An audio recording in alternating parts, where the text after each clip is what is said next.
WhatsApp. I hope आप सब ठीक होंगे। आपके अपने यूट्यूब चैनल स्टारलिंक जी के में आप सभी तो देखते हैं कि हमारे जो संविधान में क्या व्यवस्था है। जो आपका एक्स है, जो रिटायर्ड है, जो आपका सुप्रीम कोर्ट का जज होता है, क्या वो गवर्नर बन सकता है?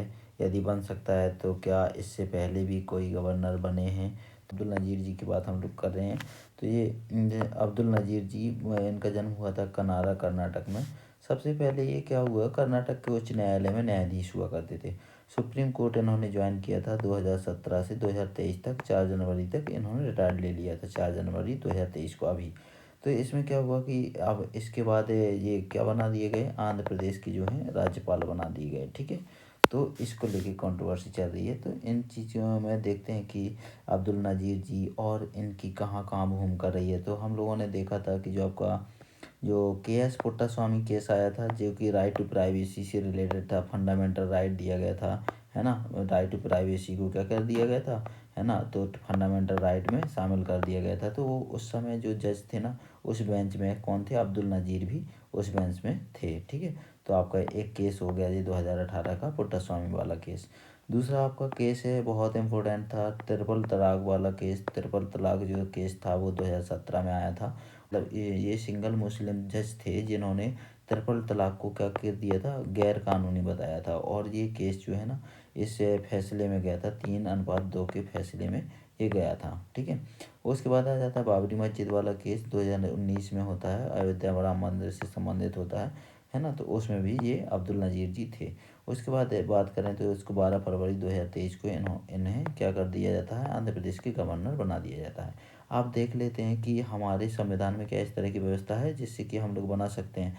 तो ये देखिए, हमारा संविधान क्या कहता है कि जो आपका फ्रीडम ऑफ सुप्रीम कोर्ट है ना, मतलब सर्वोच्च न्यायालय की जो स्वतंत्रता है, उसमें लिखा हुआ है कि सेवानिवृत्ति के बाद जो वकालत पर रोक लगा दी जाती है पूरी तरह से। मतलब जो रिटायर्ड जज होगा, रिटायर्ड जज ऑफ सुप्रीम कोर्ट होगा, भारत में कहीं भी किसी भी न्यायालय, अधिकरण या प्राधिकरण में वो क्या नहीं कर सकेगा, वकालत काम करने की स्वतंत्रता नहीं है। तो इस तरह से यहाँ पर तो क्या है, वो किसी न्यायालय में तो काम नहीं करने जा रहे हैं, तो इस तरह से इनको गवर्नर बनाया जा रहा है। तो हम लोगों का जो कथन है, ये संविधान का वायलेशन नहीं हो रहा है। लेकिन इसमें संविधान में हम लोगों की बात कही गई थी कि भैया देखो, इसको ना मतलब राजनीति को इससे दूर रखना। क्योंकि क्या होता है कि यदि हम लोगों को लालच आ जाएगा कि हाँ हम रिटायर्ड होंगे तो हमें राज्यपाल बना दिया जाएगा, तो हम सरकार के फेवर में मतलब कि निर्णय देंगे, या कार्यपालिका से थोड़ा सा हम लोगों का जुड़ाव हो जाएगा। जबकि हमें कार्यपालिका से क्या करना है, पृथक रखना है, अलग ही रखना है, स्वतंत्र रखना है। ठीक है,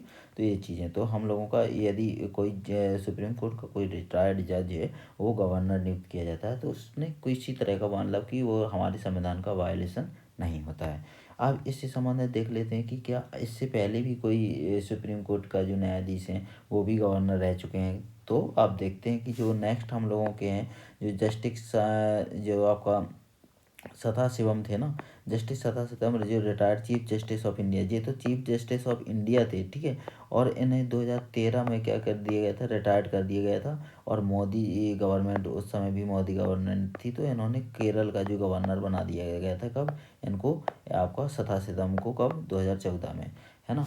तो उसके बाद आ जाता है ये जस्टिस पी सदाशिवम हो गए। 30 नंबर पे जस्टिस फातिमा बीबी। जस्टिस फातिमा बीबी के बारे में आपने सुना होगा कि ये पहली सर्वोच्च न्यायालय में पहली न्यायाधीश थी। और यहाँ पर भी ये क्वेश्चन याद रख लीजिए कि ये पहली India's first women justice at supreme court was appoint the at the governor of Tamil Nadu. मतलब जो गवर्नर के रूप में कोई सुप्रीम कोर्ट की महिला नियुक्त होने वाली भी प्रथम महिला कौन है, आपका फातिमा बीबी। कहाँ की गवर्नर नियुक्त हुई थी, तो तमिलनाडु की ये गवर्नर नियुक्त हुई थी। 1997 से 2001 तक ये रही थी। ठीक है, उसके बाद आ जाता है she was the retired in कब, 1992। दिल्ली सुप्रीम कोर्ट से कब रिटायर्ड हुई, तो 1992 में हुई थी। इन्होंने ज्वाइन कब किया था, 1989 में। इससे पहले ये कहाँ की हाई कोर्ट की जज थी, तो मतलब कि केरल हाई कोर्ट की ये जज हुआ करती थी, 1984। उसके बाद आ जाता है आपका क्या, कि जो आपका लास्ट में आपका देखेंगे सैयद, जो जस्टिस सईद फजल अली जो होते हैं ना, जो हम लोग पालते हैं फजल अली आयोग, है ना। तो जस्टिस फजल अली थे, इनके जो गवर्नर बनाए गए थे, इनको उड़ीसा का गवर्नर बनाया था कब, 1952 में। उसके बाद असम का गवर्नर बनाया गया था 1956 से लेके 1959 तक, ठीक है। ये क्या होता कि ये सुप्रीम कोर्ट के गवर्नर कब हुआ करते थे, 1951-52 में जी गवर्नर हुआ करते थे। उसके बाद रिटायर्ड हो गए। तब इनसे रिलेटेड एक फैक्ट याद रखना है कि आपको 1941 में, जिस समय की 1941 में इन्हें नाइटहुड की उपाधि दी गई थी, किसके द्वारा, लॉर्ड लिनलिथगो के द्वारा, ठीक है। फिर उसके बाद नेक्स्ट पॉइंट हम लोगों का है कि जो अलीबाजा also part of the state reorganisation commission, है ना, और सेवरल स्टेट इन जो 1955, तो 1955 में जो राज्य निर्वाचन वो सॉरी आपका राज्य पुनर्गठन आयोग जो बना था ना, उन्हें तो उसमें भी ये क्या थे, उसके सदस्य थे, उस आयोग के सदस्य हुआ करते थे, कौन, फजल अली, ठीक है। तो ये चीज़ें थी इससे टॉपिक से रिलेटेड, है ना। तो thank you for watching this video.